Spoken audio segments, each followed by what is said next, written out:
తాకట్లో ఉన్న బంగారాన్ని విడిపించి ఆ రోజున మార్కెట్ ధర కట్టి మిగిలిన డబ్బును మీకు అందిస్తుంది కొమ్మూరి గోల్డ్.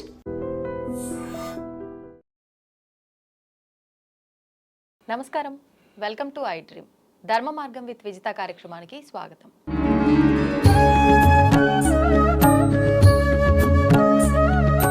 ప్రస్తుతం మనతో పాటు ఉన్నారు ప్రముఖులు వేద పండితులు పవన్ కుమార్ శర్మ గారు. ఇప్పుడు వారితో మాట్లాడి మరిన్ని విషయాలు తెలుసుకుందాం. నమస్కారం అండి. శ్రీమాత్రే నమః. గురుగారు, రాహుకాల దీపము అని చెప్పి కొంతమంది దీపారాధన చేస్తూ ఉంటారు. అసలు ఏంటి అంటే రాహుకాల సమయంలో చేసే దీపమా, లేకపోతే విశేషంగా ఈ దీపారాధనే ప్రత్యేకమా? దాని గురించి వివరించండి. తప్పకుండా. శ్రీమాత్రే నమః. దుర్గా పరమేశ్వరి దేవ్యై నమః. రాహుకాల దీపం మనకి ఎక్కువగా మంగళవారం, శుక్రవారం పెట్టడం అనేది మనకి పరిపాటిగా కనబడుతూ ఉంటుంది. ఈ రాహుకాల దీపం నిమ్మకాయలో పెట్టడం వల్ల ఈ అరిషడ్ వర్గాలని నుంచి, అలాగే రాహు, కేతు, కుజ సంబంధమైనటువంటి యొక్క సర్పజాతికి సంబంధించినటువంటి యొక్క గ్రహముల యొక్క దోషములను నివారణ చేసుకోవడానికి రాహుకాల దీపం చాలా ప్రత్యేకంగా ఉపయోగపడుతుంది. ఇక రెండవది, ఎప్పుడు పెట్టినా మంగళవార అధిష్టాన దేవతల కోసం పెడతారు. అంటే ఉదాహరణకి దుర్గా అమ్మవారి దేవాలయాల్లో బాగా పెడతారు, సుబ్రహ్మణ్యేశ్వరుడు యొక్క దేవాలయంలో పెడుతూ ఉంటారు, శివాలయాల్లో. అంటే శివాలయంలో కూడా అమ్మవారు ఉంటారు కాబట్టి అమ్మవారి సన్నిధానంలో ఎవరైతే రాహుకాల దీపాన్ని పెడతారో వాళ్ళకి రాహు సంబంధమైనటువంటి దోషములు చాలా త్వరగా తగ్గుతాయని. అయితే కేవలం రాహు సంబంధమనే కాకుండా వాళ్ళు ఎంతో కాలం నుంచి చేస్తున్నటువంటి పనులలో జరిగేటటువంటి ఆటంకాలు, అలాగే అడ్డంకులు అన్నీ కూడా తొలగిపోయి బాధలు అన్నీ కూడా నివృత్తి కలిగి సమస్తమైనటువంటి శుభాలు కలగడానికి రాహుకాల దీపం చాలా బాగా ఉపయోగపడుతుంది. ఈ నిమ్మకాయ రాహుకాల దీపానికి ఎక్కువగా వాడుతుంటారు. అయితే ఈ నిమ్మకాయ వాడడం, పసుపు వాడడం, ఇవన్నీ కూడాను అమ్మవారికి చాలా ప్రీతికరమైనటువంటివి. నిమ్మకాయని వెనక భాగంలో చేయించి ఎప్పుడైతే మనం 2 డొప్పలుగా చేసి ఆ దీపాన్ని పెడతామో అప్పుడు మనకు ఉండేటటువంటి యొక్క దాంట్లో కొంతమంది నువ్వుల నూనె వేస్తుంటారు, కొంతమంది ఆవు నెయ్యి వేస్తారు.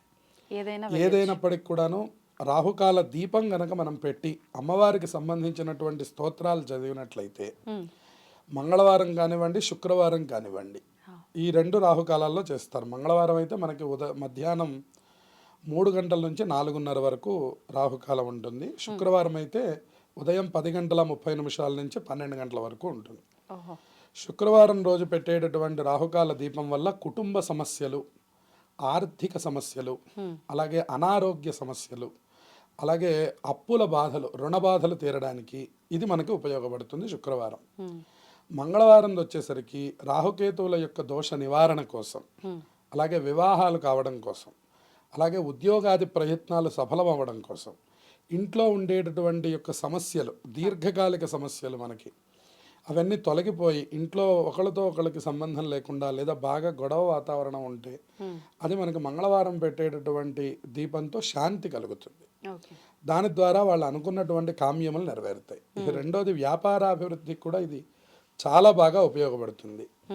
అంతేకాకుండా చేసేటటువంటి పనుల్లో విజయాన్ని ఇస్తుంది. అమ్మవారికి పేరు దుర్గా అనేటటువంటి పేరు. అసలు ఆ పేరు స్మరించిన మాత్రం చేతనే ఎక్కువ దుర్గా అమ్మవారి అష్టోత్తరం పూజ చేయడం, రాహుకేతువులకు అష్టోత్తరం చదువుకొని దుర్గాదేవి యొక్క స్తోత్రాలు చదువుతారు. 32 నామావళి అని అమ్మవారిది 32 నామాలు ఉంటాయి. దుర్గా, దుర్గార్తిశమని, దుర్గా పద్వి నివారిణి, దుర్గమచ్ఛేదిని, దుర్గ సాధిని, దుర్గనాశిని అని ఆ దుర్గా అన్న పదం తలుచుకున్న మాత్రం చేతనే అమ్మవారు సమస్తమైనటువంటి కోరికలు నెరవేరుస్తారట. అదే చండీ సప్తశతిలో కూడా చెప్తారు, దుర్గే స్మృత హరసి భీతి మశేష జంతోహో అని.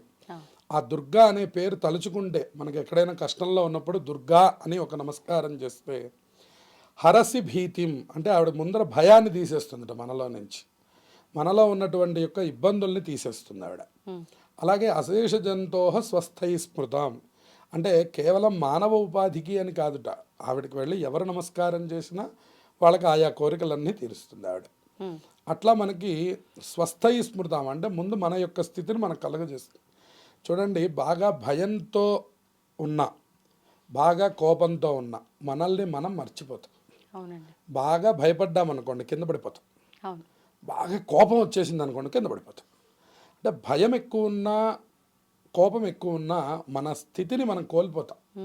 అందుకని ఆ భయం నుంచి మనం మళ్ళీ తిరిగి స్వస్థితిలోకి రావాలి అంటే మనకున్న 2 ఆయుధాలు, ఒకటి దుర్గాదేవి, 2 ఆంజనేయ స్వామి వారు. వాళ్ళిద్దరిని ఎప్పుడు మనం తలుచుకున్నా మళ్ళీ మనం మన స్వస్థితిలోకి వస్తాం. లేదంటే ఒక్కొక్కసారి మన స్థితి జారిపోతూ ఉంటాం. అందుకని ఆ దుర్గా అనే నామం తలుచుకుంటే రాహుకాలంలో చాలా శక్తి కలుగుతుంది, మనకి మన స్వస్థితి తెలుస్తుందని చెప్పారు.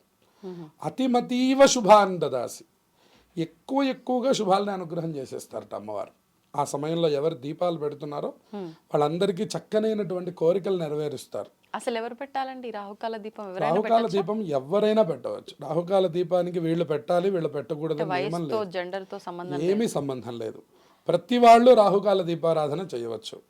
దానికి మనం షట్కోణం అని అంటాం, మనం ముగ్గు వేస్తాం. మనం త్రికోణాకారంలో ఇటు ఒక త్రికోణం, ఇటు ఒక త్రికోణం వేస్తే 6 వస్తాయి. ఈ 6 6 దీపాలు పెట్టడం, మధ్యలో 2 దీపాలు అంటే 8 దీపాలు పెట్టడం అనేది ఒక సంప్రదాయం. లేదు ఒకటే కాయ కోసి 2 దీపాలు పెట్టి చేసుకునేది ఒక సంప్రదాయం. ఒత్తులన్నీ వేస్తారండి, 2 వేస్తాం ఒక దాంట్లో. అలా మనకి వేసి గనక అట్లా వెలిగించి ఆ దీపాలన్నిటి మధ్యలో గనక మనం అమ్మవారిని దర్శనం చేస్తూ గనక ఈ స్తోత్రపారాయణలు, మీరు లలితా సహస్రనామం చదవండి, దుర్గా ద్వాత్రింశ నామావళి చదవండి, దుర్గాదేవి స్తోత్రాలు ఉన్నాయి. దుర్గా ఆపదుద్ధారక స్తోత్రం అని చాలా ప్రత్యేకమైనటువంటి స్తోత్రం ఉంది. నమస్తే శరణ్యే శివే సానుకంపే, నమస్తే జగద్వ్యాపికే విశ్వరూపే, నమస్తే జగత్తారిణి త్రాహి దుర్గే అని మనకి అమ్మవారి యొక్క స్తోత్రం మొదలవుతుంది. అది చదువుకున్నప్పటికి కూడాను కుటుంబంలో, వాతావరణంలో సమస్త దోషములు పోయి చక్కనైనటువంటి కోరికలు నెరవేరుతాయి.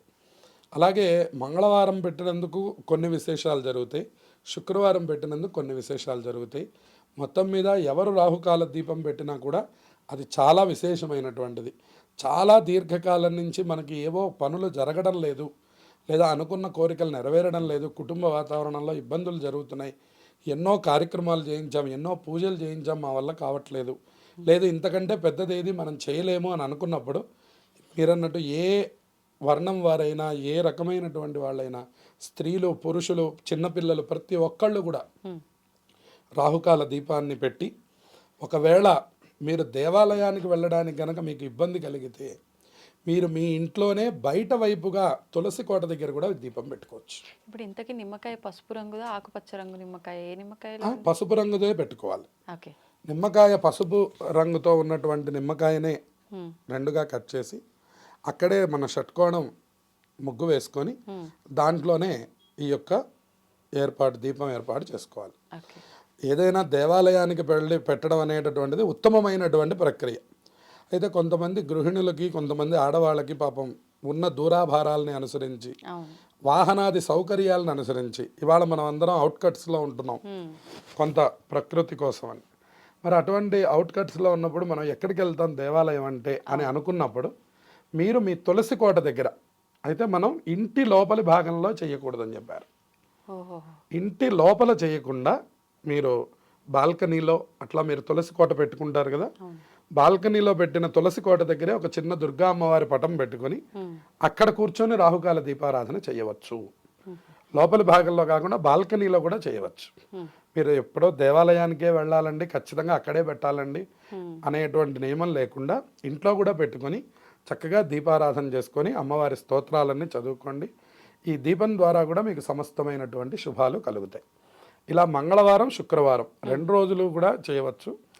ఎవరి ఆ దీన్ని బట్టి, ప్రాబ్లంని బట్టి వాళ్ళు దానికి తగ్గ విధానాన్ని ఆచరించండి. అంటే ముందుగానే ఏదైనా కోరిక బలంగా ఉన్నా, ఇబ్బంది ఎక్కువగా ఉన్నా ఇన్ని వారాల పాటు చేస్తాను అని చెప్పి ముందు సంకల్పం చేసుకోవాలి. ఒక 8 వారాలు ఇది పెట్టుకుంటాను, ఒక 16 వారాలు దీపం పెడతాను, సరి సంఖ్యల్లో పెట్టుకోవాలి.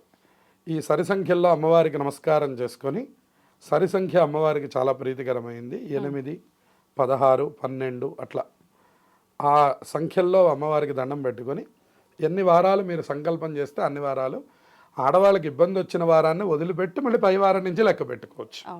ఆ రకంగా మీరు ఏ వారం మొదలు పెట్టారో, ఉదాహరణకి మంగళవారం మొదలు పెడితే మంగళవారాలు పూర్తి చేయండి, శుక్రవారాలు మొదలు పెడితే శుక్రవారాలు పూర్తి చేయండి. అలా మనకి మీకున్నటువంటి సమస్యను బట్టి నేను ఇందా చెప్పినట్టు ఎవరు ఏ సమస్యతో బాధపడుతుంటే ఆ వారం ప్రారంభం చేసి అన్ని వారాలు దీపం పెట్టుకోండి, అమ్మవారి అనుగ్రహం పరిపూర్ణంగా కలుగుతుంది. ధన్యవాదాలండి. శుభమస్తు. And for more videos, Please subscribe to iDream. Please subscribe to iDream. Please subscribe iDream. And please subscribe to iDream. For more videos, subscribe to iDream. please like, share and subscribe to the channel. Congratulations, iDream. subscribe to iDream. Subscribe to iDream. So subscribe to iDream Media.